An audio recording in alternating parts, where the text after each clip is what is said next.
दोस्तों, आगामी हरियाणा विधानसभा चुनाव में आम आदमी पार्टी और कांग्रेस के बीच गठबंधन की पुरजोर कोशिशें चल रही है। ऐसे में कांग्रेस उम्मीदवारों की पहली सूची घोषित होने की उम्मीद है। हरियाणा पर केंद्रीय चुनाव समिति की बैठक में कांग्रेस नेता राहुल गांधी ने राज्य के नेताओं से सुझाव और राय मांगी है। आपको बता दें कि कांग्रेस ने हरियाणा में आपके साथ गठबंधन करने के लिए एक और समिति का गठन किया है। इसमें हरियाणा प्रभारी और कांग्रेस के राष्ट्रीय महासचिव दीपक बाबरिया, पार्टी नेता अजय माकन और सांसद दीपेंद्र सिंह हुड्डा शामिल है। हालांकि आपने 90 विधानसभा सीटों वाले हरियाणा में 20 सीटों की मांग की है, लेकिन राज्य में कांग्रेस नेता इसके लिए तैयार नहीं है। बताया जाता है कि पूर्व मुख्यमंत्री भूपेंद्र सिंह हुड्डा आम आदमी पार्टी को अधिकतम 3 से 4 सीटें देने पर सहमत हो गए हैं। अगर आप नेतृत्व को यह समझौता मंजूर नहीं है तो राहुल गांधी को पहल करनी होगी। आपको ये भी बता दें कि कांग्रेस और आप ने मिलकर हरियाणा, गुजरात, गोवा, दिल्ली और चंडीगढ़ में लोकसभा चुनाव लड़ा था।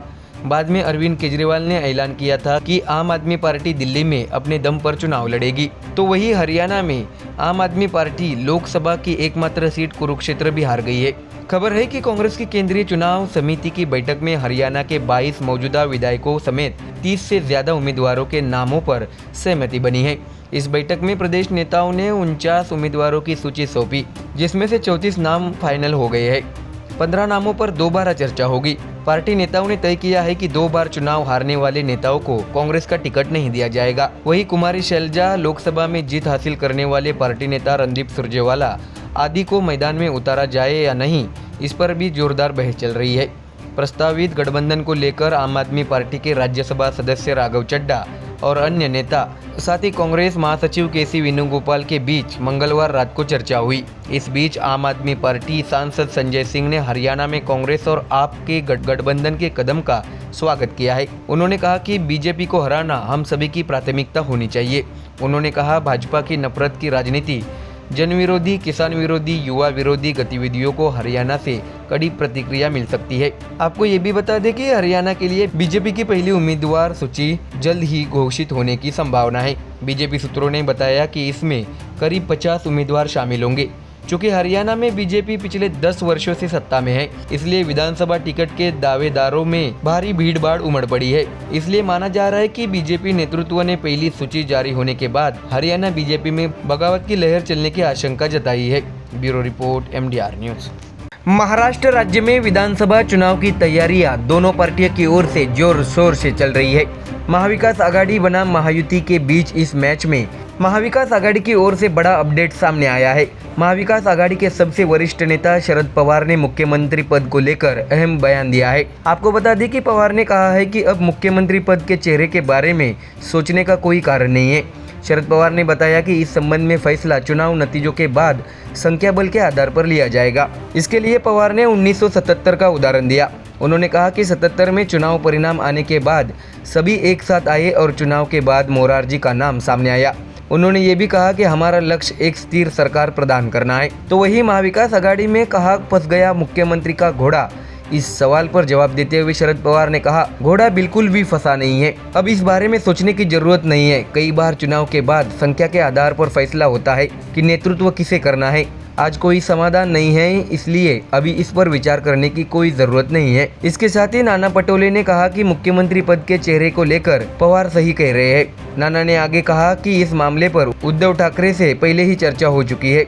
तो वही इस बारे में बात करते हुए आदित्य ठाकरे ने कहा कि कोई भी मुख्यमंत्री बनने के लिए नहीं लड़ रहा है। आपको बता दें कि इसके साथ ही शरद पवार ने महाविकास आघाड़ी की सीटों के बंटवारे की तारीख भी बता दी है। उन्होंने कहा कि 3 पार्टियां एनसीपी, शरद चंद्र पवार, कांग्रेस पार्टी और उद्धव ठाकरे के नेतृत्व वाली शिवसेना के बीच सीट आवंटन पर चर्चा की प्रक्रिया 7, 8 और 9 सितंबर को शुरू होगी। शरद पवार ने स्पष्ट किया कि मैं उस चर्चा में शामिल नहीं होऊंगा, हमारे बाकी साथी उसमें शामिल होंगे। तो वही सीट आवंटन प्रक्रिया की तारीख की घोषणा के बाद शरद पवार ने एक इच्छा भी जताई है कि राज्य में कुछ वाम मोर्चा दल भी है।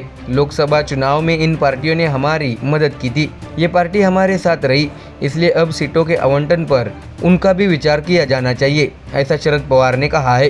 तो देखा आपने, धीरे धीरे शरद पवार विधानसभा चुनाव में सक्रिय होते नजर आ रहे हैं।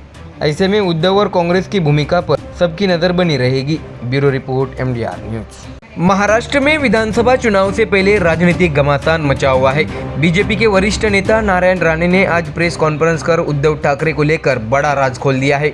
आपको बता दें कि दिशा सालियान मामले को लेकर नारायण राणे ने लगातार उद्धव ठाकरे और आदित्य ठाकरे को निशाने पर रखा है।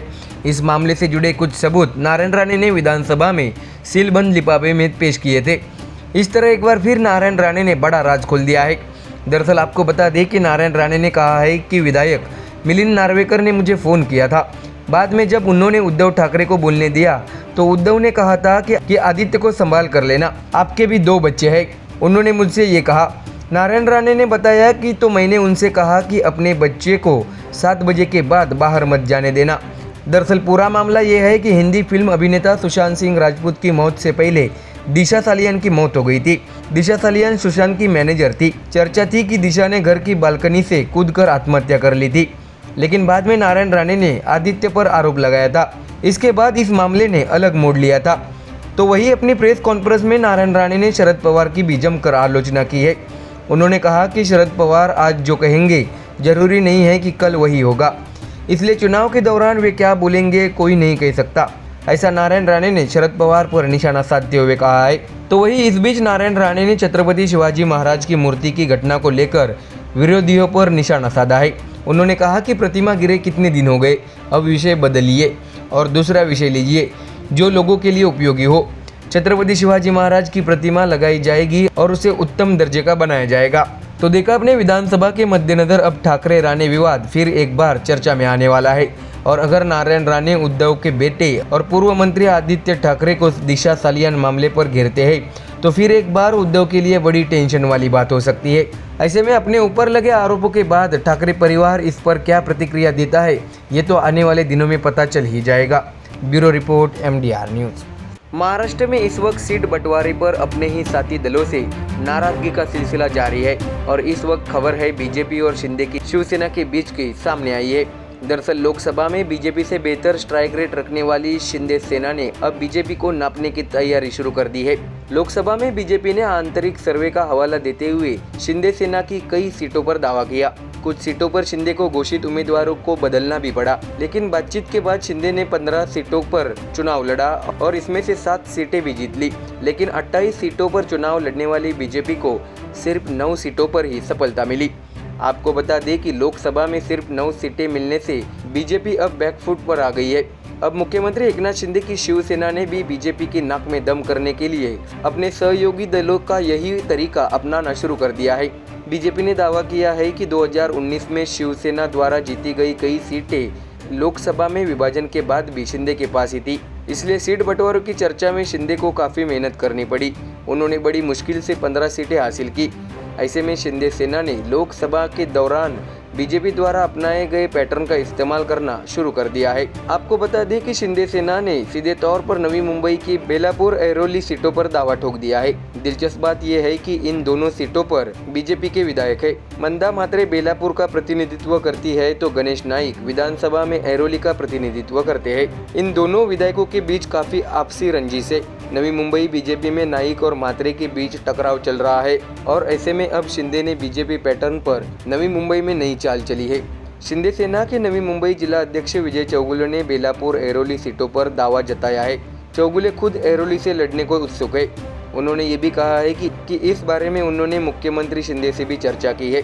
चौगुले ने कहा कि पार्टी सीट बंटवारे पर फैसला लेने के बाद अगली रणनीति तय करेगी। आपको बता दें कि चौगुले शिंदे के करीबी माने जाते हैं। उन्होंने आगे कहा कि 2019 में हम दोनों सीटों पर चुनाव लड़ना चाहते थे, हम बहुत तैयार भी थे, लेकिन मैं पीछे हट गया, ऐसा भी चौगुले ने कहा है। आपको बता दें कि चौगुले और नाइक परिवार के बीच रिश्ता छुरी और सेब जैसा है। चौगुले ऐरोली से चुनाव लड़ने के लिए इच्छुक है। यह निर्वाचन क्षेत्र 2009 में अस्तित्व में आया, तब से यह नाइक परिवार के कब्जे में है। 2009 और 2014 में गणेश नाइक के बेटे संदीप नाइक ने एनसीपी के टिकट पर ऐरोली से जीत हासिल की। दोनों बार उन्होंने विजय चौगुले को हराया। उस समय चौगुले संयुक्त शिवसेना के उम्मीदवार थे और दोनों बार चौगुले 10,000 से ज़्यादा वोटों से हारे थे। अब देखना यह है कि इस विधानसभा में महाविकास आघाड़ी से मुकाबले के अलावा अब महायुति के बीच आपसी टकराव भी सामने आ रहे हैं। ऐसे में विधानसभा चुनाव में सत्ता दल को इसका भारी नुकसान चुकाना पड़ सकता है। Bureau report MDR news.